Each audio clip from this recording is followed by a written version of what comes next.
Attorney ਟੇਕ ਨਾ ਜੀ ਹੁਣ ਜਿੱਦਾਂ ਤੁਸੀਂ ਇਹ ਗੱਲ ਕੀਤੀ ਵੀ ਜੱਜ ਜਿਹੜੇ ਉਹ ਖੁਸ਼ ਨਹੀਂ ਆ, ਈਵਨ ਜਿਹੜੇ ਲਿਬਰਲ ਜੱਜ ਵੀ ਆਪਾਂ ਜਿਹੜਾ ਉਹ ਮੰਨਦੇ ਆ, ਇਹ ਨੰਬਰ ਆਫ ਕੇਸਿਸ ਦੇ ਵਿੱਚ ਵਾਧਾ, ਸਿਮਿਲੈਰਿਟੀਜ਼ ਜਿਹੜੀਆਂ ਉਹ ਦਿਖਣੀਆਂ, ਉਹ ਸਾਰਾ ਕੁਛ ਜਿਹੜਾ ਉਹ ਆਉਣਾ।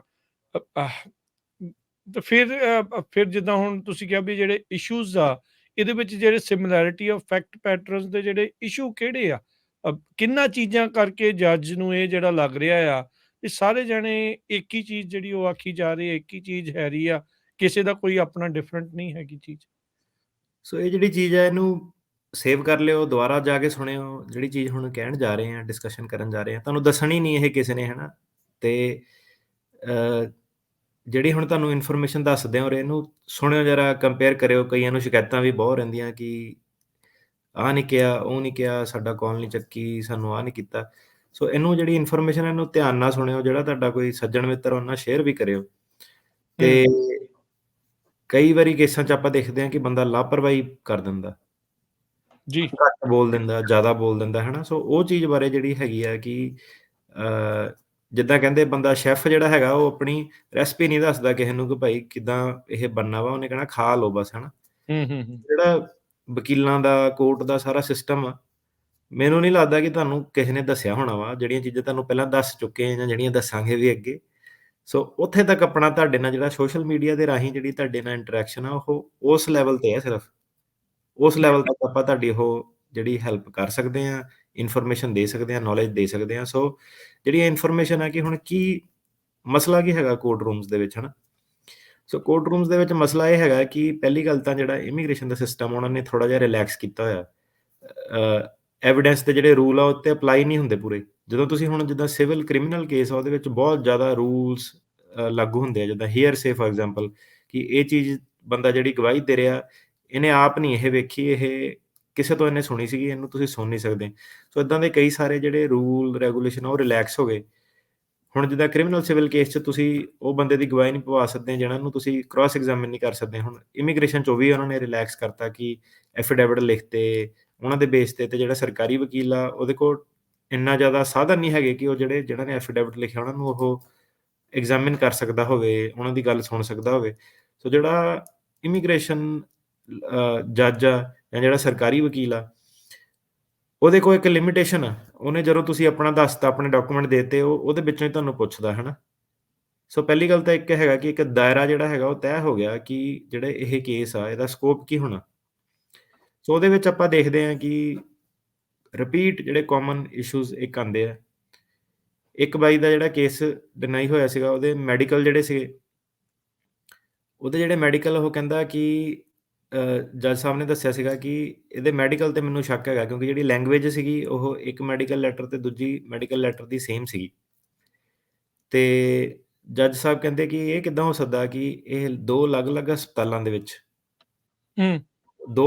2-3 ਸਾਲਾਂ ਦਾ ਜਿਹੜਾ ਹਮਲਿਆਂ ਦੇ ਵਿੱਚ ਫ਼ਰਕ ਸੀਗਾ, ਇਹ ਕਿੱਦਾਂ ਹੋ ਸਕਦਾ ਕਿ ਜਿਹੜੀ ਇੱਕ ਤੇਰੀ ਲੈਂਗੁਏਜ ਆ, ਇੱਕ ਡਾਕਟਰ ਦੀ ਲਿਖਾਈ ਹੈ, ਇੱਕ ਡਾਕਟਰ ਦੀ ਦੂਜੇ ਡਾਕਟਰ ਦੀ ਫ਼ਰਕ ਹੋਣੀ ਚਾਹੀਦੀ ਹੈ ਕਿ ਉਹਦੇ ਵਿੱਚ ਸੇਮ ਟਾਈਪੋ ਆ ਅਤੇ ਸੇਮ ਮਿਸਟੇਕਸ ਆ ਅਤੇ ਉਹ ਅਲੱਗ-ਅਲੱਗ ਸਟੇਟਾਂ ਦੇ ਵਿੱਚ ਬਣੇ ਆ। ਇੱਕ ਇਹ ਸਟੇਟ 'ਚ ਬਣਿਆ, ਦੂਜੀ ਸਟੇਟ 'ਚ ਬਣਿਆ, ਉਹਦਾ ਫਾਰਮੈਟ ਜਿਹੜਾ ਕਿ ਕਦੋਂ ਉਹ ਕਿੱਦਾਂ ਹੋਇਆ, ਉਸ ਤੋਂ ਬਾਅਦ ਉਹ ਲੈਂਗੁਏਜ ਕਿੱਦਾਂ ਕਿ ਇਹਨੂੰ ਮੈਂ ਦਵਾਈਆਂ ਦਿੱਤੀਆਂ ਫਿਰ ਇਹ ਰਿਕਵਰ ਕਰ ਗਿਆ, ਹੈ ਨਾ। ਕਿ ਇਹ ਕਿੱਦਾਂ ਹੋ ਸਕਦਾ ਕਿ ਇਹ ਜਿਹੜੀਆਂ ਲੈਟਰਾਂ ਦੀ ਲੈਂਗੁਏਜ ਆ ਇਹ ਸੇਮ ਹੈਗੀ ਆ। ਅਤੇ ਇਹਨੂੰ ਮੈਨੂੰ ਲੱਗਦਾ ਕਿ ਇਹਦੇ ਫੈਬਰੀਕੇਟਿਡ ਡਾਕੂਮੈਂਟ ਆ, ਇਹਦਾ ਨਕਲੀ ਫ੍ਰਿਵਲਸ ਅਸਾਈਲਮ ਐਪਲੀਕੇਸ਼ਨ ਆ, ਸਿਰਫ ਮੈਡੀਕਲ ਦੀ ਲੈਟਰ ਦੀ ਲੈਂਗੁਏਜ ਤੋਂ। ਵਾਓ। ਫਿਰ ਜੀ ਮੈਡੀਕਲ ਦੇ ਵਿੱਚ ਆਪਣਾ ਉਹੀ ਕਿ ਬੰਦੇ ਨੂੰ ਪੁੱਛਦੇ ਆ ਕਿ ਇਹ ਮੈਡੀਕਲ ਰੈਕਡ ਬਣੇ ਕਿੱਦਾਂ ਨਾ, ਕਿ ਕਿੱਦਾਂ ਮਤਲਬ ਕਿ ਡਾਕਟਰ ਦੇ ਕੋਲ ਰੈਕਡ ਸੀਗਾ ਕਿ ਕਿਹੜੇ ਹਿਸਾਬ ਨਾਲ ਇਹ ਮੈਡੀਕਲ ਲੈਟਰ ਤਿਆਰ ਹੋਈਆਂ।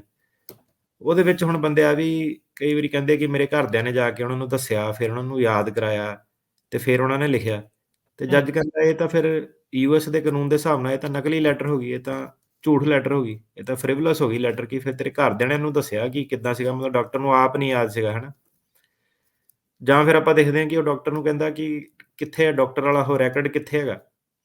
ਉਹਦੇ ਵਿੱਚ ਕਈ ਵਾਰੀ ਤਾਂ ਜਿਹੜਾ ਬੰਦਾ ਹੈਗਾ ਉਹ ਕਹਿ ਦਿੰਦਾ ਕਿ ਮੈਂ ਲੈ ਕੇ ਆ ਸਕਦਾ, ਜੱਜ ਕਹਿੰਦਾ ਚੱਲ ਨਵੀਂ ਤਰੀਕ 'ਤੇ ਜਮ੍ਹਾਂ ਕਰਾ। ਅਤੇ ਕਈ ਵਾਰੀ ਬੰਦਾ ਕਹਿ ਦਿੰਦਾ ਕਿ ਨਹੀਂ ਉਹ ਜੀ ਰੈਕਡ ਗਵਾਚ ਗਿਆ ਸੀਗਾ, ਉਹ ਮੇਰੇ ਘਰਦਿਆਂ ਕੋਲ ਰੈਕਡ ਮੈਨੂੰ ਭੇਜਿਆ ਨਹੀਂ, ਮੇਰੇ ਫਾਦਰ ਦੇ ਕੋਲ ਆ ਰੈਕਡ, ਮੇਰੀ ਮਦਰ ਦੇ ਕੋਲ ਆ ਰੈਕਡ। ਸੋ ਇਹ ਜਿਹੜੇ ਸਾਰੇ ਮੁੱਦੇ ਜਿਹੜੇ ਹੈਗੇ ਆ, ਮੈਡੀਕਲ ਲੈਟਰਾਂ ਨੂੰ ਕਿ ਕਿੱਦਾਂ ਇਹ ਹੁਣ ਹੈਗਾ ਕਿ ਜਿਹੜਾ ਮੈਡੀਕਲ ਰੈਕਡ ਹੈਗਾ ਉਹ 'ਚ ਤੁਹਾਡਾ ਵਕੀਲ ਨਹੀਂ ਕੋਈ ਪਾਰਟੀਸਪੇਸ਼ਨ ਕਰ ਸਕਦਾ, ਉਹ 'ਚ ਤੁਹਾਡਾ ਟਰਾਂਸਲੇਟਰ, ਇੰਟਰਪ੍ਰੇਟਰ ਨਹੀਂ ਪਾਰਟੀਸਪੇਸ਼ਨ ਕਰ ਸਕਦਾ। ਉਹ ਤੁਹਾਨੂੰ ਇੱਕ ਡਾਕਟਰ ਨੇ ਦੇਣਾ ਕਿ ਡਾਕਟਰ ਦਾ ਜਿੱਦਾਂ ਉਹਨਾਂ ਦਾ ਸਿਸਟਮ ਉੱਥੇ ਚੱਲਦੇ ਆ ਹਸਪਤਾਲਾਂ ਦੇ ਕਿ ਉਹਨਾਂ ਦਾ ਪਤਾ ਕੀ ਆ। ਤੁਹਾਨੂੰ ਉਹ ਕਹਿੰਦੇ ਆ ਕਿ ਕੰਟੈਂਪੋਰੇਨੀਅਸ ਰੈਕਡਸ, ਮਤਲਬ ਕਿ ਕੰਟੈਂਪੋਰੇਨੀਅਸ ਰੈਕਡ ਹੁੰਦੇ ਆ ਜਿਹੜੇ ਜਦੋਂ ਮੌਕੇ ਦੀ ਵਾਰਦਾਤ ਹੋਈ ਸੀਗੀ, ਇਹ ਕੰਟੈਂਪੋਰੇਨੀਅਸ ਐਵੀਡੈਂਸ ਰੂਲ ਹੁੰਦਾ ਵਾ। ਜਦੋਂ ਮੌਕੇ ਤੇ ਵਾਰਦਾਤ ਹੋਈ ਸੀਗੀ, ਉਦੋਂ ਕੀ ਰੈਕਡ ਜਿਹੜੇ ਉੱਥੋਂ ਦੀ ਤਿਆਰ ਹੋਏ ਆ ਜਾਂ ਉਦੋਂ ਕੀ ਖਾਤੇ ਦੇ ਉੱਤੇ ਚਾੜ੍ਹਿਆ ਗਿਆ, ਜਿਹੜਾ ਰਜਿਸਟਰ ਉਹਨਾਂ ਦਾ ਹੁੰਦਾ ਕਿ ਕੀ ਡਿਟੇਲਾਂ ਲਿਖੀਆਂ ਗਈਆਂ ਹਨਾ। ਹੁਣ ਜਦੋਂ 10-10 ਸਾਲ ਬਾਅਦ 5-5 ਸਾਲ ਬਾਅਦ ਲੈਟਰਾਂ ਆਉਂਦੀਆਂ ਵਾ ਡਾਕਟਰ ਦੀਆਂ, ਤਾਂ ਜੱਜ ਦਾ ਸਵਾਲ ਇਹ ਹੁੰਦਾ ਸਿੰਪਲ ਜਿਹਾ, ਉਹ ਕਹਿੰਦਾ ਮੈਂ ਪੁੱਛਣਾ ਚਾਹੁੰਦਾ ਕਿ ਇਹ ਕਿਹੜੇ ਹਿਸਾਬ ਨਾਲ ਲੈਟਰ ਤਿਆਰ ਹੋਈ ਹੈ, ਕਿੱਦਾਂ ਲੈਟਰ ਇਹ ਤਿਆਰ ਕੀਤੀ ਗਈ ਸੀ, ਕਿ ਡਾਕਟਰ ਨੂੰ ਕਿੱਦਾਂ ਯਾਦ ਆ ਕਿ ਤੇਰੇ ਡਾਂਗਾ ਪਈਆਂ, ਡਾਕਟਰ ਤਾਂ ਉੱਥੇ ਸੀਗਾ ਨਹੀਂ ਕਿ ਤੂੰ ਜਾ ਕੇ ਡਾਕਟਰ ਨੂੰ ਦੱਸਿਆ ਸੀਗਾ ਕਿ ਡਾਕਟਰ ਨੂੰ। ਹੁਣ ਕਈ ਵਾਰੀ ਬੰਦਾ ਆਹੀ ਨਹੀਂ ਜਵਾਬ ਦੇ ਪਾਉਂਦਾ ਕਿ ਡਾਕਟਰ ਨੂੰ ਕਿੱਦਾਂ ਪਤਾ ਡਾਂਗ ਪਈ ਸੀਗੀ। ਹੁਣ ਜੇ ਯਾਰ ਜੇ ਕੁੱਟ ਤੁਹਾਨੂੰ ਪਈ ਆ ਤਾਂ ਤੁਹਾਡੇ ਥਰੂ ਪਤਾ ਲੱਗਣਾ ਡਾਕਟਰ ਨੂੰ, ਹੋਰ ਤਾਂ ਕੋਈ ਸੀਗਾ ਨਹੀਂ ਉੱਥੇ, ਜਾਂ ਤੁਹਾਨੂੰ ਜਿਹੜੇ ਲੈ ਕੇ ਗਏ ਆ ਬੰਦੇ। ਸੋ ਹੁਣ ਡਾਕਟਰ ਦੀ ਲੈਟਰਾਂ ਦੇ ਵਿੱਚ ਜਿਹੜੇ ਇਹਨੂੰ ਅੱਗੇ ਕਈ ਵਾਰੀ ਇੱਥੋਂ ਹੀ ਬੰਦੇ ਨੂੰ ਖਿੱਚ ਲੈਂਦੇ ਉਹ ਹਨਾ ਕਿ ਡਾਕਟਰ ਦੀ ਲੈਟਰਾਂ ਦੇ ਵਿੱਚ ਕਿ ਤੇਰਾ ਇਲਾਜ ਕੀ ਹੋਇਆ ਸੀਗਾ, ਡਾਕਟਰ ਨੇ ਕੀ ਟ੍ਰੀਟਮੈਂਟ ਲਿਖੀ ਹੈ ਲੈਟਰ ਦੇ ਵਿੱਚ, ਬੰਦਾ ਕੀ ਕਹਿ ਰਿਹਾ, ਬਿਆਨਾਂ 'ਚ ਕੀ ਲਿਖਿਆ, ਬਾਰਡਰ ਤੇ ਕੀ ਕਿਹਾ। ਕਈ ਵਾਰੀ ਇਹ 'ਚ ਫਰਕ ਹੁੰਦਾ, ਕਈ ਵਾਰੀ ਬੰਦੇ ਦੀ ਸਿੰਪਲ ਗੱਲ ਉੱਤੇ ਆ ਜਾਂਦੀ ਕਿ ਤੇਰੇ ਇੰਜੈਕਸ਼ਨ ਵੀ ਲੱਗੇ ਸੀਗੇ, ਉੱਤੇ ਜਾ ਕੇ ਕਈ ਵਾਰੀ ਬੰਦਾ ਉਲਝ ਜਾਂਦਾ ਛੋਟੀ-ਛੋਟੀ ਗੱਲ ਤੇ ਹਨਾ। ਹੁਣ ਜੇ ਕਿਸੇ ਦਾ ਅਸਾਈਲਮ ਦਾ ਕਲੇਮ ਆ, ਮਾਰਕੁੱਟ ਉਹਨਾਂ ਹੋਈ ਆ, ਮੈਡੀਕਲ ਉਹਦਾ ਇਲਾਜ ਹੋਇਆ, ਪਹਿਲੀ ਗੱਲ ਤਾਂ ਬੰਦੇ ਨੂੰ ਸਾਰਾ ਪਤਾ ਹੋਣਾ ਚਾਹੀਦਾ ਜੇ ਉਹਨਾਂ ਹੱਡ ਬੀਤੀ ਹੈ। ਜੇ ਕਿਸੇ ਬੰਦੇ ਨਾਲ ਵਾਕਈ ਇਹ ਹੱਡ ਬੀਤੀ ਆ, ਉਹਨੂੰ ਮੈਡੀਕਲ ਦੀ ਸਾਰੀ ਇਨਫੋਰਮੇਸ਼ਨ ਹੋਣੀ ਚਾਹੀਦੀ ਆ ਕਿ ਕਿੱਥੇ ਡਾਕਟਰ ਸੀਗਾ, ਕਿਹੜਾ ਹਸਪਤਾਲ ਸੀਗਾ, ਕਿੱਦਾਂ ਇਹ ਲੈਟਰ ਬਣਿਆ, ਡਾਕਟਰ ਨੂੰ ਕਿੱਦਾਂ ਪਤਾ ਕੀ ਸੱਟਾਂ ਲੱਗੀਆਂ, ਇੰਨੇ ਸਾਲ ਬਾਅਦ ਕਿੱਦਾਂ ਯਾਦ ਹੈਗਾ ਡਾਕਟਰ ਨੂੰ। ਸੋ ਉਹ ਚੀਜ਼ ਦਾ ਮੈਡੀਕਲ ਦਾ ਉਹਨਾਂ ਦੇ ਕੋਲ ਇਸ਼ੂ ਇੱਕ ਬੜਾ ਮੇਨ ਜਿਹੜਾ ਹੁੰਦਾ ਵਾ। ਤੇ ਜ਼ਿਆਦਾਤਰ ਇਹਦੇ ਵਿੱਚ ਆਪਾਂ ਹੁਣ ਜੇ ਮੈਂ ਹੁਣ ਗੈਸ ਕਰਾਂ, ਮੈਨੂੰ ਹੁਣ ਪੱਕਾ ਤਾਂ ਨਹੀਂ ਪਤਾ ਕਿ ਮੈਡੀਕਲ ਦੇ ਵਿੱਚ ਜੇ ਮੇਰਾ ਗੈਸ ਕੀਤਾ ਜਾਵੇ ਕਿ ਜਿੱਦਾਂ ਉਹ ਕਹਿੰਦਾ ਕਿ ਡਾਕਟਰ ਦੀਆਂ ਲੈਟਰਾਂ ਕਿੱਦਾਂ ਰਲਦੀਆਂ ਹੈਗੀਆਂ, ਤਾਂ ਉਹ ਡਾਕਟਰ ਦੀਆਂ ਲੈਟਰਾਂ ਤਾਂ ਹੀ ਰਲੂਗੀਆਂ ਨਾ ਕਿ ਜੇ ਤਾਂ ਲੈਟਰਾਂ ਨਕਲੀ ਆ ਜਾਂ ਕਿਸੇ ਇੰਟਰਪ੍ਰੇਟਰ ਟਰਾਂਸਲੇਟਰ ਨੇ ਜਿਹੜੀ ਤੁਹਾਡੀ ਲੈਂਗੁਏਜ ਲਿਖ ਕੇ ਤੁਹਾਨੂੰ ਦੇ ਦਿੱਤੀ, ਤੁਸੀਂ ਡਾਕਟਰ ਕੋਲ ਸਾਈਨ ਕਰਾ ਲਈ। ਸੋ ਨਕਲੀ ਲੈਟਰਾਂ ਇਦਾਂ ਦਾ ਕੰਮ ਨਹੀਂ ਕਰਨਾ। ਜਿਹੜਾ ਕਲੀਨਿਕ ਵਾਲਾ ਬੰਦਾ ਹੈਗਾ ਸਿੱਧੇ ਡਾਇਰੈਕਟਲੀ ਉਹਦੇ ਕੋਲ ਉਹਦੇ ਹੱਥੀਂ ਲਿਖਿਆ ਉਹਦੀ ਲੈਂਗੁਏਜ 'ਚ ਲਿਖਣਾ, ਜੋ ਵੀ ਉਹ ਲਿਖ ਕੇ ਦੇਵੇ ਉਹੀ ਉਹਨਾਂ ਕੁ ਰੱਖਣਾ, ਉਸ ਤੋਂ ਜ਼ਿਆਦਾ ਅੱਗੇ ਨਹੀਂ ਜਾਣਾ। ਕਿਉਂਕਿ ਜਿਹੜਾ ਜੱਜ ਦੀ ਵੇਖਣ ਵਾਲੀ ਅੱਖ ਆ, ਪਰਖਣ ਵਾਲੀ ਅੱਖ ਆ, ਜਿਹੜਾ ਸਰਕਾਰੀ ਵਕੀਲ ਆ, ਜਿਹੜੀਆਂ ਚੀਜ਼ਾਂ ਨੂੰ ਉਹ ਐਕਸਪਲੋਇਟ ਕਰਨਾ ਚਾਹੁੰਦਾ, ਉਹ ਤੁਹਾਨੂੰ ਤਾਂ ਪਤਾ ਨਹੀਂ, ਤੁਹਾਨੂੰ ਲੱਗਦਾ ਕਿ ਇੰਟਰਪ੍ਰੇਟਰ ਟਰਾਂਸਲੇਟਰ ਦਾ ਸਹਾਰਾ ਲੈ ਲਿਆ ਤੇ ਅੱਗੇ ਉਹ ਕਹਿੰਦੇ ਯਾਰ ਇਹਨਾਂ ਦੇ ਕਲੇਮ ਸਿਮਿਲਰ ਆ, ਫਿਰ ਇਹਨਾਂ ਦੀਆਂ ਲੈਟਰਾਂ ਦੀ ਲੈਂਗੁਏਜ ਸੇਮ, ਤੇ ਉਹ ਹੁਣ ਪਤਾ ਇੰਟਰਪ੍ਰੇਟਰ ਟਰਾਂਸਲੇਟਰ ਕਿੰਨੀਆਂ ਕੁ ਦੀਆਂ ਹੈਲਪ ਕਰਦਾ ਹੋਊ ਟਰਾਂਸਲੇਸ਼ਨ ਇੰਟਰਪ੍ਰੇਟਰ 'ਚ। ਸੋ ਸੇਮ ਮਿਸਟੇਕਸ ਜਿਹੜੀਆਂ ਕੈਰੀ ਫਾਰਵਰਡ ਹੁੰਦੀਆਂ। ਸੋ ਇਹ ਹੈ ਕਿ ਜਿਹੜੇ ਕੋਰਟ ਨੂੰ ਕੋਈ ਸਵਾਲ ਨਹੀਂ ਹੋਣੇ ਚਾਹੀਦੇ ਕਿ ਜਿਹੜੇ ਲੈਟਰ ਆ ਇਹਨਾਂ ਦੇ ਵਿੱਚ ਕੋਈ ਲੈਂਗੁਏਜ ਦੀ ਪ੍ਰੋਬਲਮ ਆ, ਕੋਈ ਇਹਦੇ ਵਿੱਚ ਦਵਾਈਆਂ ਦੀ, ਟੀਕਿਆਂ ਦੀ ਪ੍ਰੋਬਲਮ ਆ, ਜਾਂ ਪੂਰਾ ਉਹਦਾ ਜਿਹੜਾ ਰਜਿਸਟ੍ਰੇਸ਼ਨ ਨੰਬਰ ਵਗੈਰਾ ਸਾਰਾ ਹਰੇਕ ਚੀਜ਼ ਜਿਹੜੀ ਸਹੀ ਹੋਣੀ ਚਾਹੀਦੀ ਹੈ ਹਨਾ। ਠੀਕ ਹੈ। ਸੋ ਇਹਦੇ ਵਿੱਚ ਅਟਾਰਨੀ ਟੇਡਕਿਆਣਾ ਜੀ, ਤੁਸੀਂ ਉੱਦਾਂ ਵੈਸੇ ਕਈ ਵਾਰੀ ਇਹ ਦੱਸਿਆ ਆ ਵੀ ਭਾਈ ਉਹ ਕਾਪੀ ਪੇਸਟ ਵਾਲਾ ਕੰਮ ਨਹੀਂ ਹੋਣਾ ਚਾਹੀਦਾ, ਐਫੀਡੈਵਿਟ ਵਾਲਾ ਕੰਮ ਕਰਨ ਦੀ ਜਿਹੜੀ ਉਹ ਲੋੜ ਨਹੀਂ ਆ। ਅਜਿਹੀ ਚੀਜ਼ ਦੇ ਵਿੱਚ ਫਿਰ ਬੈਸਟ ਕੀ ਆ ਵੀ ਸਿੱਧਾ ਉਹਨਾਂ ਤੋਂ ਉੱਦਾਂ ਹੀ ਲਿਖਵਾ ਲਓ, ਅਸ਼ਟਾਮ ਤੇ ਕਰਨ ਦੀ ਲੋੜ ਨਹੀਂ। ਕੀ ਪੰਜਾਬੀ ਦੇ ਵਿੱਚ ਉਹਨਾਂ ਦੇ ਜਿੱਦਾਂ ਮੰਨ ਲਓ ਘਰ ਦੇ ਆ ਜਿਨ੍ਹਾਂ ਨੂੰ ਅੰਗਰੇਜ਼ੀ ਨਹੀਂ ਆਉਂਦੀ, ਉਹ ਪੰਜਾਬੀ 'ਚ ਲਿਖ ਕੇ ਬਾਅਦ 'ਚ ਕੀ ਉਹਦੀ ਟਰਾਂਸਲੇਸ਼ਨ ਜਿੱਦਾਂ ਉਹ ਲਿਖ ਰਹੇ ਉਹਦੀ ਟਰਾਂਸਲੇਸ਼ਨ ਦਿੱਤੀ ਜਾ ਸਕਦੀ ਆ ਉਹਦੇ ਨਾਲ, ਜਾਂ ਕਿੱਦਾਂ what's the best way to ਵੀ ਇਹਨੂੰ ਪਹੁੰਚਾਉਣਾ ਕਿੱਦਾਂ ਆ, ਦੱਸਣਾ ਕਿੱਦਾਂ ਆ ਫਿਰ ਇਹ? ਦੇਖੋ ਹੁਣ ਤੁਹਾਨੂੰ ਜਿਹੜਾ ਵਿੱਚ ਕੀ ਹੈ ਕਿ ਇੱਕ ਰੀਜ਼ਨ ਸੀਗਾ ਕਿ ਸਾਡੀ ਜ਼ਿਆਦਾ ਸਕਸੈਸ ਰੇਟ ਕਿਉਂ ਸੀ ਹੈਗਾ ਕਿ ਆਪਣਾ ਜਿਹੜੇ ਸੀਗੇ ਇਹ ਸਟਾਮ ਸਟੂਮ ਵਾਲੇ ਚੱਕਰਾਂ ਦੇ ਵਿੱਚ ਤਾਂ ਆਪਾਂ ਪਏ ਨਹੀਂ ਕਦੀ ਹਨਾ। ਠੀਕ ਕਿਉਂਕਿ ਹੈ। ਕੀ ਹੈ ਕਿ ਜਿਹੜਾ ਮਾਪੇ ਹੈਗੇ ਆ ਉਹਨਾਂ ਦੇ ਹੱਥੀਂ ਲਿਖਾਓ, ਭਾਵੇਂ ਇੱਕ ਪੈਰਾਗ੍ਰਾਫ ਲਿਖਣ ਉਹ ਭਾਵੇਂ 2 ਲਿਖਣ, ਜਿੰਨਾ ਉਹਨਾਂ ਨੂੰ ਯਾਦ ਆ ਉਹਨਾਂ ਲਿਖਣ, ਭਾਵੇਂ ਲਾਈਨਾਂ ਲਿਖ ਦੇਣ ਉੱਤੇ ਕਿ ਮੈਨੂੰ ਇੰਨਾ ਕੀ ਯਾਦ ਆ ਕਿ ਮੇਰੀ ਇੰਨੀ ਉਮਰ ਆ ਮੈਨੂੰ ਇੰਨਾ ਕੀ ਯਾਦ ਆ ਹਨਾ। ਤੇ ਜਿੰਨਾ ਕੁ ਉਹਨਾਂ ਨੂੰ ਯਾਦ ਹੋਣਾ ਚਾਹੀਦਾ ਉਹਨਾਂ ਨੂੰ ਉਹੀ ਯਾਦ ਹੋਣਾ ਚਾਹੀਦਾ ਜੋ ਉਹਨਾਂ ਨੇ ਸਾਹਮਣੇ ਆਪਣੇ ਦੇਖਿਆ। ਉਹਨਾਂ ਨੂੰ ਤੁਹਾਡੀ ਸਾਰੀ ਜਿਹੜੀ ਰਾਮ ਕਹਾਣੀ ਕੀ ਹੋਇਆ ਤੁਹਾਡੇ ਨਾਲ ਕਿੱਦਾਂ ਹੋਇਆ ਉਹਨਾਂ ਨੂੰ ਕੋਈ ਲੈਣਾ ਦੇਣਾ ਨਹੀਂ ਹੋਣਾ, ਕਿਉਂਕਿ ਉਹ ਸੀਗੇ ਨਹੀਂ ਉੱਥੇ। ਉਹਨਾਂ ਨੇ ਸਿਰਫ ਉਹ ਗਵਾਹੀ ਦੇਣੀ ਆ ਜਿਹਦੇ ਵਿੱਚ ਉਹ ਪਾਰਟੀਸਪੇਟ ਸੀਗੇ। ਜਿੱਥੇ ਸੀਗੇ। ਹਾਂਜੀ, ਹੁਣ ਆਪਾਂ ਇਦਾਂ ਵੀ ਦੇਖਦੇ ਹਾਂ ਕਿ ਉਹ ਐਫੀਡੇਵਿਟ ਸਟੈਂਪ ਪੇਪਰਾਂ ਤੇ ਬਣਾਇਆ ਉਹੀ ਕਿ ਮੁੰਡੇ ਨਾਲ ਮੇਰੇ ਆਹ ਹੋ ਗਿਆ, ਉਹ ਹੋ ਗਿਆ, ਹਸਪਤਾਲ ਚਲੇ ਗਿਆ। ਜਿਹੜਾ ਮੇਨ ਹੁਣ ਚੀਜ਼ ਆ ਕਿ ਜਿਹੜਾ ਉਹਨਾਂ ਨੇ ਐਕਚੁਅਲ 'ਚ ਦੇਖਿਆ ਤਾਂ ਹੁਣ ਉਹਨਾਂ ਨੇ ਇਹ ਦੇਖਿਆ ਕਿ ਯਾਰ ਮੁੰਡੇ ਨੂੰ ਜਦੋਂ ਸੱਟਾਂ ਲੱਗੀਆਂ ਸੀ ਜਾਂ ਹਸਪਤਾਲ 'ਚ ਮਿਲੇ ਸੀ, ਉਹ ਵਾਲਾ ਵਾਰਤਾਲਾਪ ਹੋ ਗਈ। ਜਾਂ ਫਿਰ ਜੋ ਕਈ ਵਾਰੀ ਕਿਸੇ ਨੂੰ ਜੇ ਕੋਈ ਲੱਭਦਾ ਪਿੱਛੇ ਮਗਰ ਆਇਆ ਜਾਂ ਉਹਨਾਂ ਨਾਲ ਕੋਈ ਧੱਕਾ ਹੋਇਆ। ਸੋ ਕਈ ਵਾਰੀ ਹੁਣ ਜੱਜ ਸਵਾਲ ਪੁੱਛਦਾ ਕਿ ਤੇਰੇ ਘਰਦਿਆਂ ਨੇ ਆਹ ਕਿਉਂ ਨਹੀਂ ਲਿਖਿਆ ਕਿ ਤੇਰੀ ਮਾਤਾ ਨੇ ਆਹ ਕਿਉਂ ਨਹੀਂ ਲਿਖਿਆ ਕਿ ਉਹਨੂੰ ਆ ਕੇ ਇੱਥੇ ਧੱਕਾ ਮਾਰਿਆ ਸੀਗਾ। ਐਡੀ ਇੰਪੋਰਟੈਂਟ ਚੀਜ਼ ਕੱਲ੍ਹ ਹੀ ਨਹੀਂ ਲਿਖੀ ਉਹਨੇ, ਬਾਕੀ ਸਾਰਾ ਕੁਛ ਲਿਖਿਆ ਤੇਰਾ, ਜਿਹੜਾ ਉਹਨੇ ਨਹੀਂ ਦੇਖਿਆ। ਪਰ ਜਿਹੜਾ ਉਹਨੇ ਦੇਖਿਆ ਜੋ ਤੂੰ ਕਹਿ ਰਿਹਾ ਉਹਨੇ ਲਿਖਿਆ ਨਹੀਂ, ਹੈ ਨਾ? ਸੋ ਜੇ ਹੁਣ ਤੁਹਾਨੂੰ ਕਾਲਾ ਕਾਨੂੰਨ ਸਮਝਾਈਏ ਤਾਂ ਕਾਲਾ ਕਾਨੂੰਨ ਇਹ ਆ ਕਿ ਯਾਰ ਜਿਹੜਾ ਬੰਦਾ ਜਿਹੜੀ ਚੀਜ਼ ਦੇਖਦਾ ਉਹ ਉਹੀ ਲਿਖ ਸਕਦਾ ਵਾ। ਜਿਹੜੀਆਂ ਦੂਜੀਆਂ ਉਹ ਲਿਖਦਾ ਵਾ, ਉਹ ਫਜ਼ੂਲ ਆ। ਉਹ ਤਾਂ ਤੁਸੀਂ ਵੀ ਕੋਰਟ ਦੇ ਵਿੱਚ ਕਹਿ ਦੇਣਾ ਕਿ ਮੇਰੇ ਨਾਲ ਏਦਾਂ ਹੋਇਆ, ਓਦਾਂ ਹੋਇਆ। ਉਹਦਾ ਲਿਖਣ ਦਾ ਕੋਈ ਫਾਇਦਾ ਨਹੀਂ ਹੈਗਾ। ਸੋ ਪਹਿਲੀ ਗੱਲ ਜਿਹੜੇ ਬੰਦੇ ਆ ਨਾ ਉਹਦੇ ਕੋਲ ਉਨੀ ਚੀਜ਼ ਲਿਖਾਓ ਜਿੰਨੀ ਉਹਨੇ ਦੇਖੀ ਆ। ਉਹ ਛੋਟੀਆਂ ਜਿੰਨੀਆਂ ਕੁ ਲੈਟਰਾਂ ਵਾ, ਜਿੰਨਾ ਸਿੰਪਲ ਆ ਉਹ ਬੈਸਟ ਹੈਗਾ। ਉਹਨੂੰ ਫਿਰ ਨੋਟਰੀ ਕਰਾਉਣਾ ਕਰਾ ਲਓ, ਉਹਦੇ ਵਿੱਚ ਕੋਈ ਪ੍ਰੋਬਲਮ ਨਹੀਂ। ਆਈਡੀ ਊਡੀ ਲੈ ਕੇ ਨੋਟਰੀ ਕਰਾ ਲਓ, ਪਰ ਉਹਨਾਂ ਕੋਲ ਹੱਥੀਂ ਲਿਖਾ ਕੇ ਟਰਾਂਸਲੇਟ ਕਰਾਓ ਉਹਨਾਂ ਕੋਲ। ਠੀਕ ਹੈ। ਇਹ ਮਸਲਿਆਂ ਦੇ ਵਿੱਚ ਹੁਣ ਜਿੱਦਾਂ ਕਈ ਵਾਰੀ ਕਿਹਾ ਕਿ ਟਰਾਂਸਲੇਟਰ, ਇੰਟਰਪ੍ਰੇਟਰ ਉਹ ਬੰਦੇ ਨੂੰ ਕਈ ਵਾਰੀ ਹਰਟ ਕਰ ਦਿੰਦੇ ਆ ਹੈਲਪ ਕਰਨ ਦੀ ਬਜਾਏ।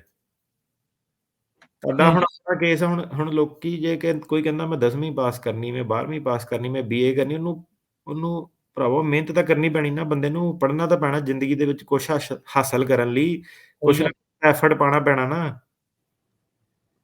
ਤੇ ਇਹਨਾਂ ਨੂੰ ਆਪਣੇ ਜਿਹੜਾ ਹੈਗਾ ਟਾਈਮ ਸਿਰ ਇਹ ਨਹੀਂ ਕਿ ਬਿਲਕੁਲ ਖੜੇ ਪੈਰ। ਕਈ ਵਾਰੀ ਵਕੀਲ ਵੀ ਭਾਜੀ ਵੇਟ ਕਰਦਾ ਰਹਿ ਜਾਂਦਾ ਕਿ ਕਰਦੇ ਹੁਣ ਕਰਦੇ, ਬੰਦਾ ਕਈ ਵਾਰੀ ਟਰੱਕ ਤੇ ਚੜਿਆ, ਕਈ ਵਾਰੀ ਆਇਆ ਹੀ ਨਹੀਂ। ਪੈਰਾਲੀਗਲਾਂ ਨੂੰ ਵੀ ਰਾਤ ਤੱਕ ਕਈ ਵਾਰੀ 10-10 ਵਜੇ ਤੱਕ ਹੀ ਅਗਲੇ ਦਿਨ ਦੀ ਡੈਡਲਾਈਨ ਆ। ਬਿਲਕੁਲ ਇੰਡੀਆ 'ਚ ਮਤਲਬ ਰਾਤ ਨੂੰ ਡਾਕੂਮੈਂਟ ਕਈ ਵਾਰੀ ਪਹੁੰਚ ਰਹੇ, ਇੱਦਾਂ ਦਾ ਹਿਸਾਬ ਕਿਤਾਬ ਆ ਕਈ ਜਣਿਆਂ ਦਾ। ਸੋ ਇਹ ਹੈ ਕਿ ਇਹਨੂੰ ਆਰਗੇਨਾਈਜ਼ ਤਰੀਕੇ ਨਾਲ ਕਰੋ। ਮੈਡੀਕਲ ਵਗੈਰਾ ਜਿਹੜੇ ਆਪਣੇ ਪਹਿਲਾਂ ਟਾਈਮ ਸਿਰ ਲੈ ਕੇ ਆਓ। ਸਾਰਾ ਉਹਦੇ ਵਿੱਚ ਤੁਹਾਨੂੰ ਪਤਾ ਹੋਣਾ ਚਾਹੀਦਾ ਕਿ ਜੇ ਤੁਹਾਨੂੰ ਸਵਾਲ ਪੁੱਛਿਆ ਜਾਵੇ ਕਿ ਡਾਕਟਰ ਨੂੰ ਕਿੱਦਾਂ ਪਤਾ, ਤੁਹਾਡੇ ਕੋਲ ਜਵਾਬ ਹੋਣਾ ਚਾਹੀਦਾ ਕਿ ਡਾਕਟਰ ਨੂੰ ਕਿੱਦਾਂ ਪਤਾ ਕਿ ਭਾਈ ਤੇਰੇ ਡਾਂਗ ਵੱਜੀ ਸੀਗੀ। ਜਾਂ ਤੇਰੇ ਜਿਹੜੇ ਹੁਣ ਐਫੀਡੈਵਿਟ ਆ ਤੁਹਾਡੇ ਆ, ਉਹ ਐਫੀਡੈਵਿਟ ਉਹਨਾਂ ਕੋਲ ਪਹਿਲਾਂ ਜਿਹੜੇ ਵਿਟਨੈਸ ਉਹਨਾਂ ਕੋਲ ਹੱਥੀਂ ਲਿਖਾਓ ਉਹਨਾਂ ਦੀਆਂ ਲੈਟਰਾਂ ਤੇ, ਭਾਵੇਂ ਪੈਨ ਪੇਪਰ ਨਾਲ ਲਿਖਾ ਲਓ ਸਿੰਪਲ। ਫਿਰ ਉਸ ਤੋਂ ਬਾਅਦ ਉਹਨੂੰ ਟਰਾਂਸਲੇਟ ਕਰਾਓ, ਨੋਟਰੀ ਕਰਾਓ। ਉਹ ਤੁਹਾਡੇ ਲਈ ਸਭ ਤੋਂ ਬੈਸਟ ਜਿਹੜੀ ਚੀਜ਼ ਆ ਉਸ ਵੇਲੇ, ਕਿ ਉਹ ਤੋਂ ਉੱਤੇ ਕੋਈ ਚੀਜ਼ ਨਹੀਂ ਹੋ ਸਕਦੀ। ਉਹਦੇ ਵਿੱਚ ਕੋਈ ਤੁਹਾਡੀ ਇੱਕ ਤਾਂ ਇਹ ਹੈ ਕਿ ਜਿਹੜਾ ਬੰਦਾ ਉਹਦਾ ਆਪਣਾ ਲਿਖਣ ਵਾਲਾ ਸਟਾਈਲ ਆ, ਠੀਕ ਆ? ਜੀ। ਹਰੇਕ ਕਿਸੇ ਦਾ ਆਪਣਾ ਇੰਡੀਵਿਜੂਅਲ ਸਟਾਈਲ ਆ, ਤੁਹਾਡੀ ਉਹ 'ਚ ਹੀ ਨਹੀਂ ਪਹਿਲੀ ਗੱਲ ਗਲਤੀ ਹੋਣੀ। ਜੇ ਤੁਸੀਂ ਹੁਣ ਉਹ ਸਾਰੇ ਗਵਾਹ ਤੁਹਾਡੇ ਕਾਮਨ ਬੰਦੇ ਕੋਲ ਜਾਂਦੇ ਆ, ਟਰਾਂਸਲੇਟਰ ਲਿਖਦਾ ਵਾ, ਉਹ ਪਤੰਦਰ ਤਾਂ ਵੈਸੇ ਨਹੀਂ ਉਹਨੂੰ ਇੰਗਲਿਸ਼ ਆਉਂਦੀ, ਉਹਦੇ ਤਾਂ ਪਹਿਲੀ ਲਾਈਨ 'ਚ ਹੀ ਗਲਤੀ ਜੱਜ ਨੇ ਦੇਖ ਕੇ ਹੀ ਫੜ ਲੈਂਦਾ ਉਹਨੂੰ ਕਿ ਇਹ ਤਾਂ ਸੇਮ ਬੰਦੇ ਨੇ ਲਿਖਿਆ ਵਾ। ਸੋ ਜਿਹੜਾ ਹੂੰ, ਹਰੇਕ ਬੰਦਾ ਆਪਣੀ ਲਿਖੇ ਲੈਂਗੁਏਜ ਫਿਰ ਟਰਾਂਸਲੇਟਰ ਕੋਲ ਟਰਾਂਸਲੇਟ ਕਰਾਵੇ। ਇਹ ਨਹੀਂ ਕਿ ਮੈਂ ਦੱਸਿਆ ਇੰਟਰਪ੍ਰੇਟਰ ਨੂੰ ਤੇ ਫਿਰ ਉਹਨੇ ਲਿਖਿਆ। ਉਹਦੇ ਵਿੱਚ ਗਲਤੀਆਂ ਜਿਹੜੇ ਇੰਟਰਪ੍ਰੇਟਰ ਉਹਨਾਂ ਦਾ ਲਿਖਣ ਦਾ ਲਹਿਜਾ ਜਿਹੜਾ ਹੈਗਾ, ਇੰਨਾ ਕੋਈ ਉੱਥੇ ਲੈਵਲ ਉੱਪਰ ਨਹੀਂ ਹੈਗੇ ਇਹਨਾਂ ਦੇ। ਹੂੰ। ਤੁਹਾਡੇ ਮੂਹਰੇ ਕੋਟ-ਕੂਟ ਪਾ ਕੇ ਜ਼ਰੂਰ ਬਣ ਜਾਂਦੇ ਕਿ ਬੰਦਾ ਬਹੁਤ ਫਾਹੇ-ਖਾ ਵਾ, ਉਹਦੇ ਵਿੱਚ ਹਜ਼ਾਰਾਂ ਗਲਤੀਆਂ ਜਿਹੜੀਆਂ ਵਿੱਚ ਉਹਦੇ ਨਿਕਲਦੀਆਂ, ਹੈ ਨਾ? ਉਹ ਏਦਾਂ ਆ ਕਿ ਉਹ ਸਿਰ ਮੱਥਾ ਮਾਰ-ਮਾਰ ਕੇ ਮੈਂ ਥੱਕ ਵੀ ਚੁੱਕਾ ਉਹਨਾਂ ਨਾਲ ਕਿ ਯਾਰ ਇਹ ਕੀ ਫੜਾ, ਹੈ ਨਾ?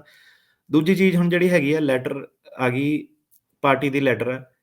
ਉਹਦੇ ਵਿੱਚ ਕਈ ਵਾਰੀ ਕੀ ਹੈਗਾ ਕਿ ਉਹਨਾਂ ਨੇ ਵੀ ਸੈਂਪਲ ਜੇ 50-60 ਪੇਜ ਚੱਕੇ ਹੋਏ ਆ। ਉਹ ਹੁਣ ਜੱਜ ਆ ਨਾ, ਕਈ ਵਾਰੀ ਉਹ ਕਹਿ ਹੀ ਦਿੰਦੇ ਕਿ ਲੈਟਰ ਦੇ ਵਿੱਚ ਨਾ ਪੁਰਾਣੀਆਂ ਪਤਾ ਨਹੀਂ ਕਿਹੜੇ ਅਮਿਤਾਭ ਬੱਚਨ ਦੇ ਜ਼ਮਾਨੇ ਦੀਆਂ ਖਬਰਾਂ ਲਾਈਆਂ ਹੋਈਆਂ। ਲਿਟਰਲੀ ਆਹੀ ਜਿੱਦਾਂ 60-65 ਪੇਜ ਦਾ ਪਰਫਾਰਮਾ ਜਿਹਾ ਬਣਾਇਆ, ਉਹ ਕਿਸੇ ਨੇ ਨਹੀਂ ਪੜ੍ਹਨਾ ਜੱਜ ਨੇ। ਕਿਸੇ ਨੇ 65-64 ਪੇਜ ਦੀ ਲੈਟਰ ਤੁਹਾਡੀ ਨਹੀਂ ਪੜ੍ਹਨੀ। ਸਿੰਪਲ ਯਾਰ ਇੱਕ ਲੈਟਰ ਲਓ ਆਪਣੀ ਪਾਰਟੀ ਤੋਂ, ਜਿਹੜੀ ਕੰਮ ਦੀ ਇਨਫੋਰਮੇਸ਼ਨ ਉਹ 'ਚ ਲਿਖੀ ਨਹੀਂ। ਕੰਮ ਦੀ ਇਨਫੋਰਮੇਸ਼ਨ ਇਹੀ ਹੈ ਕਿ ਜੁਆਇਨ ਕਦੋਂ ਕੀਤੀ ਸੀਗੀ ਪਾਰਟੀ, ਠੀਕ ਹੈ। ਉਹਦਾ ਹੂੰ, ਅਹੁਦਾ ਕੀ ਸੀਗਾ, ਹੂੰ। ਤੇ ਇਹਨੇ ਗਤੀਵਿਧੀਆਂ ਕੀ ਕੀਤੀਆਂ ਪਾਰਟੀ ਲਈ। 3 ਚੀਜ਼, ਜੁਆਇਨ ਕਦੋਂ ਕੀਤੀ, ਅਹੁਦਾ ਕੀ ਸੀਗਾ, ਗਤੀਵਿਧੀਆਂ ਕੀ ਕੀਤੀਆਂ। ਇਹ ਤੋਂ ਇਲਾਵਾ ਹੁਣ ਕਈ ਵਾਰੀ ਉਹ 'ਚ ਲਿਖਿਆ ਜੀ ਲੈਟਰਾਂ ਦੇ ਵਿੱਚ, ਕੀ ਉਹ 'ਚ ਹਮਲੇ ਲਿਖੇ ਪਏ ਬੰਦੇ ਦੇ, ਉਹ ਕੁਛ ਪਤਾ ਨਹੀਂ ਹੋਰ ਕਿਸੇ ਦਾ। ਉਹ ਜਿਹੜੀਆਂ ਲੈਟਰ-ਲੂਟਰ ਬਣਾਉਣ ਵਾਲੇ ਵੀ ਉੱਦਾਂ ਦੇ ਆ, ਜਿਹੜੇ ਪੜ੍ਹਨ ਵਾਲੇ ਆ ਉਹ ਵੀ ਨਹੀਂ ਪੜ੍ਹਦੇ। ਅੱਗੋਂ ਸਾਨੂੰ ਵੀ ਬੰਦਾ ਫੜਾ ਦਿੰਦਾ, ਹੈ ਨਾ? ਲੈਟਰਾਂ ਦੇ ਵਿੱਚ ਲਿਖੀ ਫਾਲਤੂ ਲੈਂਗੁਏਜ ਬੜੀ, ਕਿ ਜੇ ਇਹਨੇ ਦਾੜੀ ਮੁੱਛ ਕੱਟੀ ਆ ਤਾਂ ਇਹ ਬੰਦਾ ਸਾਡੇ ਪਾਰਟੀ ਦਾ ਮੈਂਬਰ ਨਹੀਂ ਹੈ, ਹੈ ਨਾ? ਇੱਦਾਂ ਦੀ ਪਤਾ ਨਹੀਂ ਕਿੰਨੀ ਕੁ ਡਿਟੇਲ, ਜਿਹੜੀ ਅਣਗਿਣਤ ਜਿਹੜੀ ਡਿਟੇਲ ਉਹਨਾਂ ਨੇ ਲਿਖੀ ਹੈ। ਲੋੜ ਨਹੀਂ ਹੈਗੀ ਕਿਸੇ ਦੀ, 1 ਪੇਜ ਦੀ ਲੈਟਰ ਚਾਹੀਦੀ ਹੈ ਤੁਹਾਡੀ। ਅਨਨੈਸੈਸਰੀ ਡਿਟੇਲ ਆ। ਅਨਨੈਸੈਸਰੀ ਇਨਫੋਰਮੇਸ਼ਨ ਆ। ਹੂੰ।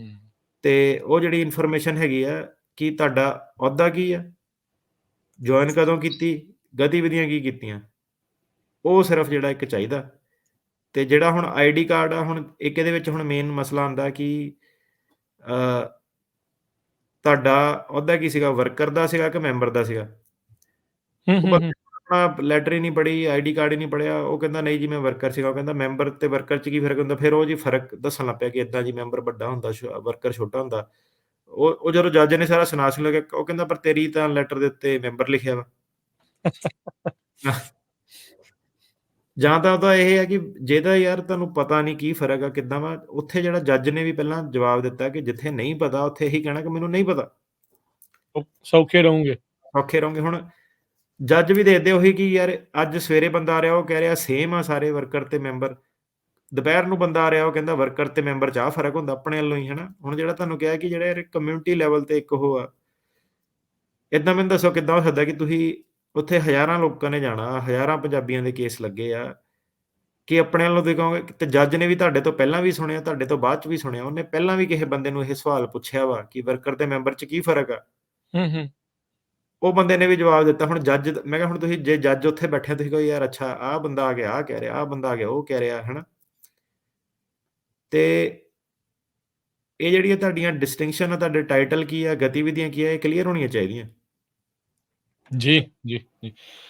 ਸੋ ਸੋ ਜਿੱਦਾਂ ਤੁਸੀਂ ਜ਼ਿਕਰ ਕੀਤਾ ਨਾ ਵੀ ਜੱਜ ਤਾਂ ਜਿਹੜੇ ਵਕੀਲ ਤਾਂ ਪਹਿਲਾਂ ਹੀ ਆਬਵੀਅਸਲੀ ਉਹ ਚੀਜ਼ਾਂ ਲੱਭਦੇ ਆ, ਛੋਟੀਆਂ-ਛੋਟੀਆਂ ਗਲਤੀਆਂ, ਮਿਸਟੇਕਸ ਜਿਹੜੀਆਂ ਉਹਨਾਂ ਨੇ ਵੀ ਉਹ ਲੱਭਣੀਆਂ ਆ। ਜੇ ਤੁਸੀਂ ਆਪ ਖੁਦ ਆਪਣੇ ਕੇਸ ਨੂੰ ਸਹੀ ਢੰਗ ਦੇ ਨਾਲ ਨਹੀਂ ਪੇਸ਼ ਕਰੋਗੇ, ਤਾਂ ਆਬਵੀਅਸਲੀ ਉਹਨਾਂ ਨੂੰ ਮੌਕਾ ਜਿਹੜਾ ਇਸ ਚੀਜ਼ 'ਚ ਮਿਲਣਾ ਆ। ਕੀ ਉੱਦਾਂ ਜਿੱਦਾਂ ਤੁਸੀਂ ਸ਼ੁਰੂਆਤ 'ਚ ਗੱਲ ਕੀਤੀ, ਕੀ ਇਹ ਟ੍ਰਾਂਜ਼ੀਸ਼ਨ ਆਪਾਂ ਦੇਖ ਰਹੇ ਹਾਂ? ਜਿਹੜੇ ਲਿਬਰਲ ਜੱਜ ਵੀ ਆ ਜਾਂ ਜਿਹੜੇ ਜ਼ਿਆਦਾ ਪਾਸ ਕਰਨ ਵਾਲੇ ਆ, ਹਾਈ ਰੇਟਿੰਗ ਵਾਲੇ ਵੀ ਆ, ਵੀ ਜੇ ਉਹ ਚੇਂਜ ਹੋ ਰਹੇ ਦੈਨ ਰੇਟਿੰਗਸ ਦਾ ਤੇ ਫਿਰ ਕੋਈ ਮਤਲਬ ਨਹੀਂ ਰਹਿ ਜਾਣਾ। ਹਾਂਜੀ, ਰੇਟਿੰਗ ਦਾ ਕੋਈ ਮਤਲਬ ਨਹੀਂ ਰਹਿਣਾ। ਤੇ ਮਤਲਬ ਹਾਂਜੀ, ਅਗਲੇ ਜੱਜ ਅਗਲਿਆਂ ਨੇ ਜੋ ਉਹਨਾਂ ਨੂੰ ਸਹੀ ਲੱਗਦਾ ਉਹਨਾਂ ਨੇ ਉਹੀ ਕਰਨਾ ਹੈ ਨਾ। ਹੂੰ, ਅ, ਹੂੰ, ਲਾਅ ਦੇ ਹਿਸਾਬ ਨਾਲ ਉਹਨਾਂ ਨੇ ਚੱਲਣਾ। ਸੋ ਅਗਲੇ ਇਹ ਦੇਖਦੇ ਆ ਕਿ ਹੁਣ ਕ੍ਰੈਡੀਬਿਲਿਟੀ ਮਤਲਬ ਕਿ ਬੰਦੇ ਦੀ ਕ੍ਰੈਡੀਬਿਲਿਟੀ ਇਹਦੇ ਵਿੱਚ ਇਸ਼ੂ ਆ ਗਈ। ਉਹ ਕਹਿੰਦੇ ਕਿ ਜਿਹੜਾ ਤੁਹਾਡਾ ਲੀਗਲ ਮੁੱਦਾ ਵਾ ਉਹ 9th ਸਰਕਟ ਨੇ ਕਹਿ ਦਿੱਤਾ ਕਿ ਇਹ ਜਿਹੜੇ ਪਾਰਟੀ ਦੇ ਵਰਕਰ ਆ ਇਹ ਇੱਕ ਡਿਸਇਨਫਰੈਂਚਾਈਜ਼ਡ ਕਲਾਸ ਹੈਗੇ ਆ। ਮਤਲਬ ਕਿ ਇਹ ਪ੍ਰੋਟੈਕਟਿਡ ਕਲਾਸ ਹੈਗੇ ਆ। ਜਿਹੜੀ 9th ਸਰਕਟ ਦੇ ਜਿਹੜੇ ਫੈਸਲੇ ਆ ਉਹਨਾਂ ਨੇ ਇਹ ਪਾਰਟੀ ਦੇ ਵਰਕਰਾਂ ਨੂੰ ਆਲਰੇਡੀ ਕਹਿ ਦਿੱਤਾ ਕਿ ਇਹ ਪ੍ਰੋਟੈਕਟਿਡ ਕਲਾਸ ਆ। ਸੋ ਉਹਨੂੰ ਜੱਜ ਮੁੱਦਾ ਨਹੀਂ ਕਰ ਸਕਦਾ। ਪਰ ਠੀਕ ਹੈ, ਜੱਜਾਂ ਨੂੰ ਜਦੋਂ ਸੋ ਕ੍ਰੈਡੀਬਿਲਿਟੀ ਜਿਹੜੀ ਹੈਗੀ ਆ ਕਿ ਬੰਦਾ ਸੱਚ ਬੋਲ ਰਿਹਾ, ਝੂਠ ਬੋਲ ਰਿਹਾ, ਇਹ ਹਮੇਸ਼ਾ ਜਿਹੜਾ ਮੁੱਦਾ ਰਹਿੰਦਾ ਹੈ ਨਾ। ਹੂੰ, ਤੇ ਹੁਣ ਏਦਾਂ ਕਿ ਇਹਨੂੰ ਹੁਣ ਪ੍ਰੈਕਟੀਕਲੀ 'ਚ ਟਰਾਂਸਲੇਟ ਕਰੀਏ, ਜਿਹੜੀ ਹੁਣ ਆਪਣੀ 5 ਕੁ 6 ਮਿੰਟਾਂ 'ਚ ਗੱਲ ਹੋਈ ਹੈ ਨਾ। ਜੀ। ਤੁਹਾਡੇ ਹਿਸਾਬ ਨਾਲ ਮੈਂ ਗਲਤ ਕਿਹਾ ਕੁਛ ਕੀ? ਮਤਲਬ ਇਹਦੇ ਵਿੱਚ ਲੋਕਾਂ ਨੂੰ ਕੋਈ ਇਨਫੋਰਮੇਸ਼ਨ ਸਹੀ ਦਿੱਤੀ ਹੈ, ਗਲਤ ਦਿੱਤੀ ਹੈ? ਕੀ ਹੈ ਇਹਦੇ ਵਿੱਚ ਮਤਲਬ ਮੇਰਾ ਹੁਣ ਕੀ ਫਾਇਦਾ ਹੋਣਾ ਇਹ ਸਾਰਾ ਹੁਣ ਜੇ 10 ਮਿੰਟਾਂ ਤੋਂ ਮੈਂ ਲੱਗਿਆ ਵਾਂ ਕਿ ਮੈਡੀਕਲ ਏਦਾਂ ਹੋਣੇ ਚਾਹੀਦੇ, ਐਫੀਡੈਵਿਟ ਹੋਣੇ ਚਾਹੀਦੇ। ਸੋ ਏਦਾਂ ਕਿ ਮੇਰੀ ਨਾਲ ਸੋਸ਼ਲ ਮੀਡੀਆ ਦੀ ਸਟ੍ਰੀਮ ਜਿਹੜੀ ਚੱਲਦੀ ਆ, ਇਹ ਹੁਣ ਜਿੱਦਾਂ ਕੀ ਆ ਕਿ ਇਨਫੋਰਮੇਸ਼ਨ ਲੈ ਵੀ ਲੈਣੀ, ਇਹਨੂੰ ਸੁਣ ਕੇ ਵੀ ਲੋਕਾਂ ਨੇ ਮੱਚ ਜਾਣਾ ਕਿ ਯਾਰ ਅੱਛਾ ਏਦਾਂ ਕਰਤਾ, ਅੱਛਾ ਏਦਾਂ ਕਰਤਾ। ਮੈਂ ਤੁਹਾਨੂੰ ਫੈਕਟ ਦੱਸ ਰਿਹਾ ਵਾਂ ਕਿ ਹੁਣ ਸਾਹਮਣੇ ਵੀ ਉਹ ਆ ਕਿ ਇਹਨੂੰ ਸੁਣ ਕੇ ਵੀ ਬੰਦੇ ਨੇ ਮੱਚ ਜਾਣਾ ਕਿ ਯਾਰ ਉਹ ਪਾਗਲੋ ਤੁਹਾਡੇ ਫਾਇਦੇ ਦੀ ਗੱਲ ਦੱਸ ਰਿਹਾ ਵਾਂ। ਮੇਰਾ ਇਹਦੇ ਵਿੱਚ ਕੀ ਲੱਭਣਾ ਵਾ? ਮੇਰੇ ਵੱਲੋਂ ਤਾਂ ਜੋ ਮਰਜ਼ੀ ਕਰ ਲਓ ਜਾ ਕੇ। ਟਰਾਂਸਲੇਟਰ ਵਾਲਾ ਕਰਨਾ, ਟਰਾਂਸਲੇਟਰ ਵਾਲਾ ਕਰ ਦੋ। ਆਪ ਨਕਲੀ ਡਾਕੂਮੈਂਟ ਸਬਮਿਟ ਕਰਨੇ ਉਹ ਕਰ ਦੋ। ਮੈਨੂੰ ਕੀ ਲੈਣਾ ਦੇਣਾ? ਪਰ ਇਹ ਹੈ ਕਿ ਯਾਰ ਜਿਹੜਾ ਬੰਦਾ ਸੁਣ ਰਿਹਾ ਵਾ ਕਿ ਜਿਹਨੂੰ ਕੋਈ ਸਿਖਾਈ ਇੱਥੇ ਦੇ ਰਿਹਾ, ਉਹ ਆਪਣਾ ਹੀ ਹਰੇਕ ਡਰਾਮਾ ਕੁਈਨ ਕੋਈ ਉੱਠ ਕੇ ਸੈਟਰਡੇ ਨੂੰ ਕੋਈ ਆਪਣਾ ਲੱਗਿਆ। ਹਰੇਕ ਬੰਦਾ ਸਲਾਹਕਾਰ, ਵਕੀਲ, ਡਾਕਟਰ ਬਣਿਆ ਪਿਆ ਅੱਜ-ਕੱਲ੍ਹ, ਹੈ ਨਾ? ਹੂੰ, ਸੋ ਹੂੰ, ਏਦਾਂ ਕਿ ਯਾਰ ਇਹਦਾ ਮੈਂ ਤੁਹਾਨੂੰ ਪਹਿਲਾਂ ਹੀ ਦੱਸਿਆ ਕਿ ਇਹਦਾ ਆਉਣ ਦਾ ਮਕਸਦ ਇੱਥੇ ਇਹ ਆ ਕਿ ਇਹਨੂੰ ਸੁਣ ਲਓ ਯਾਰ, ਜਿਹਨੂੰ ਫਾਇਦਾ ਵਾ, ਜਿਹਨੂੰ ਫਾਇਦਾ ਹੈਗਾ ਉਹ ਫਾਇਦਾ ਲੈ ਵੀ ਲੈਂਦੇ ਹੋ। ਕਈ ਵਾਰੀ ਜਿਹੜੇ ਕਲਾਇੰਟ ਆ ਨਾ ਜਿੱਦਾਂ ਕਾਲ ਕਰਦੇ ਆ ਕਿਸੇ ਹੋਰ ਵਕੀਲ ਦੇ, ਉਹਨਾਂ ਨੂੰ ਏਦਾਂ ਕਿ ਜਿਹੜੇ ਸਮਝਦਾਰ ਬੰਦਾ ਵਾ, ਉਹ ਸੁਣ ਕੇ ਉਹਨੂੰ ਪਤਾ ਕਿ ਇਹ ਨੌਲੇਜ ਵੰਡੀ ਜਾ ਰਹੀ ਆ, ਇੱਥੇ ਨੌਲੇਜ ਵੰਡੀ ਜਾ ਰਹੀ ਆ। ਤੇ ਹੁਣ ਏਦਾਂ ਕਿ ਇਹਨੂੰ ਬਾਰ-ਬਾਰ ਕਮੈਂਟ ਕਰਨ ਦਾ ਮਕਸਦ ਕੀ ਹੈ ਕਿ ਇੱਕ ਤਾਂ ਮੇਰੇ ਕੋਲ ਆਪਸ਼ਨ ਹੈਗੀ ਕਿ ਮੈਂ ਇਗਨੋਰ ਕਰ ਦੇਵਾਂ, ਬੰਦਿਆਂ ਨੂੰ ਬਲੌਕ ਕਰ ਦੇਵਾਂ। ਪਰ ਏਦਾਂ ਕਿ ਉਹ ਵੀ ਨਹੀਂ। ਹੁਣ ਜਿੱਦਾਂ ਆਪਣਾ ਨਾਲ ਨਾ ਟਿਕਟੋਕ ਦੀ ਫੀਡ ਚੱਲੀ ਪਈ ਹੈ ਇਸ ਵੇਲੇ। ਉਹਦੇ ਵਿੱਚ ਕੀ ਹੈ ਕਿ ਇੱਕ-ਦੋ ਉਹਨੇ ਨਾ ਹੁਣ ਵੀ ਆਹ ਸਾਰਾ ਗਿਆਨ ਵੰਡ ਹੋ ਰਿਹਾ, ਉਹਨੇ $250 ਲੈਂਦਾ ਜੀ, $250 ਲੈਂਦਾ, ਗੱਲ ਨਹੀਂ ਕਰਦਾ ਜੀ ਫ਼ੋਨ ਤੇ। ਉਹ ਗੱਲ ਭਰਾਵਾ ਤੈਨੂੰ ਕਿਹੜੀ ਕਰਨੀ ਆ? ਸਾਰਾ ਤਾਂ ਤੈਨੂੰ ਦੱਸੀ ਜਾਂਦੇ ਆ, ਹੋਰ ਗੱਲ ਕਿਹੜਾ ਤੇਰੇ ਹਾਰ ਪਾਉਣਾ ਮੈਂ ਗਲੇ ਆ ਕੇ ਦੱਸ ਮੈਨੂੰ। ਚਲੋ ਕੋਈ ਨਹੀਂ, ਤੁਸੀਂ ਦਫ਼ਾ ਕਰੋ ਇਹੋ ਜਿਹਿਆਂ ਨੂੰ, ਇਹਨਾਂ ਨੇ ਤਾਂ ਬੋਲੀ ਜਾਣਾ ਹੁੰਦਾ। ਤੁਸੀਂ ਨਹੀਂ ਉਹਦਾ ਏਦਾਂ ਕਿ ਹੁਣ ਬੇਸਿਕਲੀ ਕੀ ਹੈ ਕਿ ਓਪੀਨੀਅਨ ਆਪਾਂ ਸਾਇਲੈਂਸ ਨਹੀਂ ਕਰਨਾ ਚਾਹੁੰਦੇ, ਪਰ ਏਦਾਂ ਕਿ ਨਾਲ ਬੰਦਾ ਜਿਹੜਾ ਉਹਨੂੰ ਏਦਾਂ ਕਿ ਨਾਲ ਫਿਰ ਉਹਦੇ ਵੀ ਹਾਸਾ ਖਿੱਚਣ, ਲੱਤ ਖਿੱਚਣ ਵਾਲੇ ਬੜੇ ਬੰਦੇ ਹੋ ਜਾਂਦੇ ਆ। ਹੂੰ, ਹੂੰ, ਹੂੰ। ਸੋ ਏਦਾਂ ਯਾਰ ਤੁਸੀਂ ਕੁਛ ਨਹੀਂ ਹੈਗੇ ਜਿਹੜੇ ਸੁਣਦੇ ਆ, ਉਹਨਾਂ ਨੂੰ ਨਾ ਤੁਸੀਂ ਉਹ ਕਰੋ, ਆਪਣਾ ਜੋ ਕਰਨਾ ਇੱਥੇ ਬਣਾਓ। ਸੀਰੀਅਸ ਕਨਵਰਸੇਸ਼ਨ ਆ ਇਹ, ਲਾਈਫ ਮੌਤ ਦੇ ਮੁੱਦੇ ਆ, ਲੋਕਾਂ ਦੀ ਜ਼ਿੰਦਗੀ ਬਦਲ ਜਾਂਦੀ ਹੈ ਨਾ ਇੱਕ ਲੈਟਰ ਨਾਲ। ਜਦੋਂ ਬੰਦਾ ਬਹਿੰਦਾ ਨਾ ਉੱਥੇ ਕਿ ਡਾਕਟਰ ਦਾ ਕੀ ਕਹਿਣਾ, ਉਦੋਂ ਫਿਰ ਗੱਲ ਯਾਦ ਆਣੀ ਕਿ ਯਾਰ ਅੱਛਾ ਸੁਣ ਲਿਆ ਹੁੰਦਾ ਕੀ ਕਿਹਾ ਹੈਗਾ ਬੰਦੇ ਨੇ। ਹੂੰ। ਤੇ ਉਹ ਚੀਜ਼ ਆ ਇੱਥੇ। ਤੇ ਇਹਨੂੰ ਜਿਹੜਾ ਹੁਣ ਇਹ ਜਿਹੜੀ ਸਲਾਹ ਜਿਹੜੀ ਕਰ ਰਹੀ ਹੈ ਨਾ, ਹੁਣ ਸਲਾਹ ਤਾਂ ਤੁਹਾਨੂੰ ਇੱਥੇ ਵੀ ਮਿਲ ਰਹੀ ਹੈ ਕਿ ਹੁਣ 2 ਘੰਟੇ ਦੀ ਸਲਾਹ ਮਿਲਣੀ ਹੈ, ਕਿਸੇ ਨੇ ਕੋਈ ਪੈਸਾ ਨਹੀਂ ਖਰਚਣਾ। ਲੈ ਲਓ ਜੀ। ਸਲਾਹ ਇੱਥੇ ਕਿਹੜਾ, ਹੈਨਾ? ਇੱਥੇ ਉਹ ਨਾਲੇ 250 ਵੱਜ ਜਾਣੇ ਆ। ਤੋਂ ਬਾਅਦ ਜਣੇ, ਹੈਨਾ? ਮੈਂ ਤਾਂ ਕਹਿਣਾ ਹੀ ਨਹੀਂ ਮੇਰੇ ਕੋਲ ਆਓ, ਜਿਹੜਾ ਏਦਾਂ ਦਾ ਤਾਂ ਕਲਾਇੰਟ ਮੈਨੂੰ ਚਾਹੀਦਾ ਹੀ ਨਹੀਂ ਹੈਗਾ। ਹੁਣ ਬੰਦਾ ਕਹਿੰਦਾ, ਇੱਕ ਕਹਿੰਦਾ ਯਾਰ ਬੂੰਦ-ਬੂੰਦ ਨਾਲ ਹੀ ਕਹਿੰਦਾ ਤਲਾਬ ਬਣਦਾ ਹੁੰਦਾ। ਮੈਂ ਕਿਹਾ ਕੋਈ ਨਹੀਂ, ਬੂੰਦਾਂ ਮੈਂ ਕਿਹਾ ਬਹੁਤ ਡਿੱਗਦੀਆਂ ਪਈਆਂ, ਤੇਰੀ ਵਰਗੀ ਬੂੰਦ ਨਹੀਂ ਚਾਹੀਦੀ ਮੈਨੂੰ। ਚਲੋ ਕੋਈ ਨਹੀਂ। ਤੇ ਹੁਣ ਗੱਲ ਅੱਗੇ ਵਧੀ ਹੈ ਕਿ ਐਫੀਡੇਵਿਟ ਮੈਡੀਕਲ ਦੀ ਗੱਲ ਹੋ ਗਈ, ਐਫੀਡੇਵਿਟ ਵਾਲੀ ਗੱਲ ਹੋ ਗਈ, ਤੇ ਹੈਗੀ ਕ੍ਰੈਡੀਬਲ ਫੀਅਰ ਇੰਟਰਵਿਊ ਕਿ ਬਾਰਡਰ ਤੇ ਬਿਆਨ ਕੀ ਹੋਏ ਸੀਗੇ। ਹੂੰ, ਹੂੰ।